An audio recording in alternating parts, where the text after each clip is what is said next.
Thank you so much for joining us here on DW Africa Link. Today we are honored to have the former governor of Rivers State, Rotimi Chibuike Amaechi. He was also once a Speaker of the National Assembly in Rivers State. Now, Governor, thank you so much and welcome. But we see that you were born in Rivers State and your state seemed to be burning. What's happening in Rivers State? Okay, so the fight between the former governor of Rivers State and the FCT minister and the current governor is about sharing money. If not, what's the quarrel? Nigerians don't dislike corruption again, because I've not seen anybody on the street shouting about what is the quarrel. Can both of them speak to the public and tell us what the quarrel is about? And then we are now denied democracy. So the Rivers State is the only state in the country that can practice democracy. They've imposed a military rule on us. Secondly, is the fact that the president acted outside the constitution. Section 188 states how a governor can leave office, either by death or by resignation or by impeachment. It didn't say that one day you wake up and one man called the president of Nigeria will just wake up and throw you out of office. It makes democracy unstable. So that's what's going on in Rivers State. Right. And who do you suspect has a hand in all this? The president. What about the FCT minister? It's between the president and the FCT minister. One, the president wants a power grab. They want to frighten governors who may likely not support them for 2027. And so the rumor is everywhere. If you're not careful, the president will remove you. If you're not careful, the president will remove you. So this is all about sharing money and 2027 politics. But the president cited political instability and a crisis in the state as the reason for this move. I know already you feel like that's not true, but do you believe this justifies the declaration of a state of emergency? No. What is stability? Tell me what is stability in Rivers State. Is it between the governor and the former governor or the FCT minister? Or is that's exactly what we need to, exactly what we need to know from you. You know what is happening in the background. We can only see hear that absolutely. If the president says it's insecurity, they blew the pipe. What about the other parts of the country where there is insecurity? Is the president saying that they should impose emergency rule on him? They can't, because he's a democratically elected president. Nobody can impose emergency rule on him because of the fact that there is serious insecurity in the northeast and the northwest, even in the southeast, even in the south.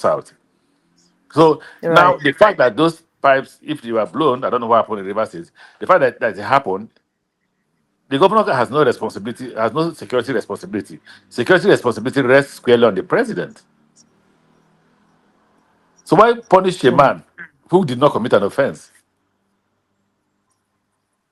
That's the question to ask. Why punish a man who did not commit an offense? So anyway, that's the answer to the question you raised. But what do you think then is the impact of this move when we're looking at the democratic process in Nigeria, and what actions do you think should be taken specifically by the people of Rivers State and Nigerians in response to the president's decision? They should resist. They should resist the president. The president. How? But by democratically protesting against the president's decision.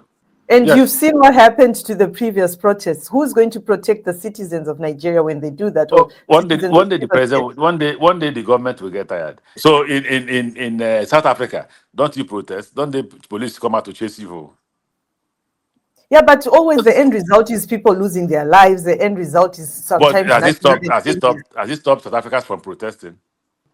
I've seen a lot of comments on social media, people saying, why are leaders like Amaechi waiting until this unredeemable situation, which led to the imposition of state of emergency in his own state, Rivers State? Tell them to show me one Nigerian leader that has engaged the youth the way I have in terms of protests and all that. I led a protest from Port Harcourt to the Port Harcourt International Airport. In fact, we broke the gate as governor of the international airport and walked in because they said Buhari would not fly into Port Harcourt. I led that protest. Don't forget that I was a governor then. I led the protest against the police to the police IG's office, and we blocked the gate. In the attendance were Buhari, myself, Dr. Onu, and others. President Ahmed Bola Tinubu was supposed to be there. He was among those who planned it with me, but he didn't come. He disappeared. What is material is that I have led protests in this country, both as a student leader between 1983 when I got into the university to 1987 when I left. Nigeria knew no rest. There were protests every day. We protested against Buhari when he was the head of state. We protested against Babangida when he was the head of state. All that was organized by me as a member of NANS, National Association of Nigerian Students. Now you are a lawyer, and you actually did write a statement and you published after the emergency rule and mentioned a violation of the constitution. Now, for a layperson like me who's not Nigerian or who's not from Nigeria or someone who might not even know about the constitution, can you elaborate on how this contradicts with section 188 of the Nigerian constitution? I already have told you when we started. What I told you was that first and foremost, the president reserves the right to declare state of emergency in areas of the country that have security challenges. Of course, the president has that right. Section 305, I think so, protects him, gives him that power. That section did not include the removal of a governor. If the framers of the constitution wanted to remove governor through state of emergency, they would have included it. Now they went to the same framers went to a separate section 188, and outlined the requirements for the removal of a governor. One of those requirements included impeachment, the death of a governor, or the resignation of the governor. It did not say that the president will wake up one day and just say, look, I've removed this governor. Then it means that the opposition will not have governors, because the day the president wakes up as a person in power, he will just remove all the opposition governors and put people who are loyal to him. But he's not the first president to do this. The first person to do it was President Obasanjo, and he was thoroughly criticized. They tried to challenge him in court. Unfortunately, the process did not get to the end. The next person is President Goodluck Jonathan, but President Goodluck Jonathan knew the law. The Attorney General to President Goodluck Jonathan, Mohammed Bello, did the right thing. He knew what the law was and refused to advise the president to remove the governor. So Goodluck Jonathan did not remove the governor. He left the governor. In fact, not forget the governor. He left the democratic institutions as they are. The next person is President Bola Ahmed Tinubu, who then infringed on the constitution, and it's an impeachable offense because he has sworn that he will keep to the constitution. All right.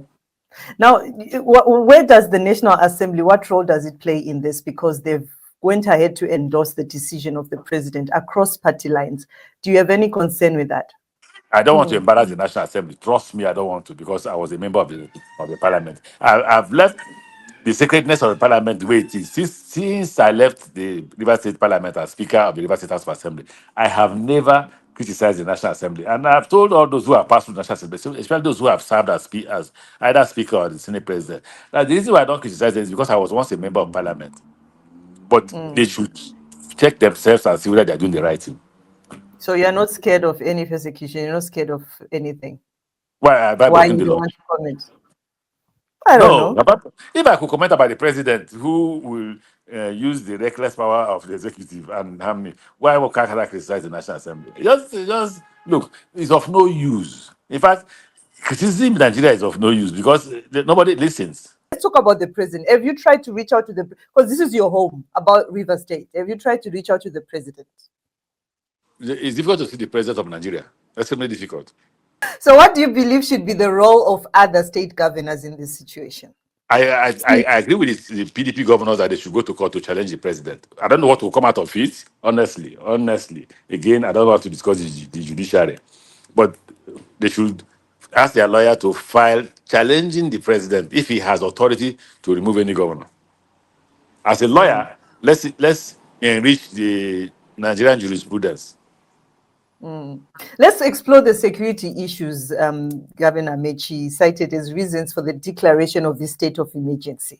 What do you think then should be the measures to address the security concerns without compromising democratic? I don't know. I'm not the president. Security in the constitution rests squarely in the decision of the president completely.